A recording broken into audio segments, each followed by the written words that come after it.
Modi your time starts now. April 29 രാവിലെ 11 മണിക്കുള്ളിൽ വിദ്വേഷ പ്രസംഗത്തിനുള്ള മറുപടി മോദി പറഞ്ഞിരിക്കണമെന്ന് തെരഞ്ഞെടുപ്പ് കമ്മീഷന്റെ കൗണ്ട് ഡൗൺ വന്നു കഴിഞ്ഞു. കോൺഗ്രസ് അടക്കം നൽകിയ പരാതിയുടെ അടിസ്ഥാനത്തിലാണ് നടപടി. രാജ്യത്തിന്റെ സമ്പത്ത് കോൺഗ്രസ് മുസ്ലിങ്ങൾക്ക് നൽകുമെന്ന പ്രധാനമന്ത്രിയുടെ വിവാദ പ്രസംഗത്തിന്റെ ദൃശ്യങ്ങളും ഉള്ളടക്കം എഴുതി നൽകുവാനും തെരഞ്ഞെടുപ്പ് കമ്മീഷൻ കഴിഞ്ഞ ദിവസം ആവശ്യപ്പെട്ടിരുന്നു. പെരുമാറ്റച്ചട്ടലംഘനം തെളിഞ്ഞാൽ സാധാരണ നിലയ്ക്ക് താക്കീത് നൽകാം, പ്രചാരണത്തിൽ നിന്നും വിലക്കുകയും ചെയ്യാം.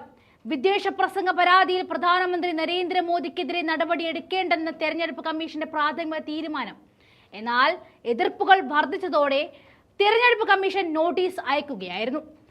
തിരക്ക് പിടിച്ച് നടപടിയെടുക്കേണ്ട എന്നായിരുന്നു കമ്മീഷന്റെ തീരുമാനം. പക്ഷേ രാമക്ഷേത്രത്തെക്കുറിച്ചുള്ള പ്രധാനമന്ത്രി നരേന്ദ്രമോദിയുടെ പരാമർശത്തിൽ ചട്ടലംഘനം ഇല്ല എന്ന് തെരഞ്ഞെടുപ്പ് കമ്മീഷൻ നിരീക്ഷിച്ചിരുന്നു. മുസ്ലിം വിഭാഗങ്ങളെ സംബന്ധിച്ച വിവാദ പരാമർശം തെരഞ്ഞെടുപ്പ് കമ്മീഷൻ പരിഗണിച്ചില്ല.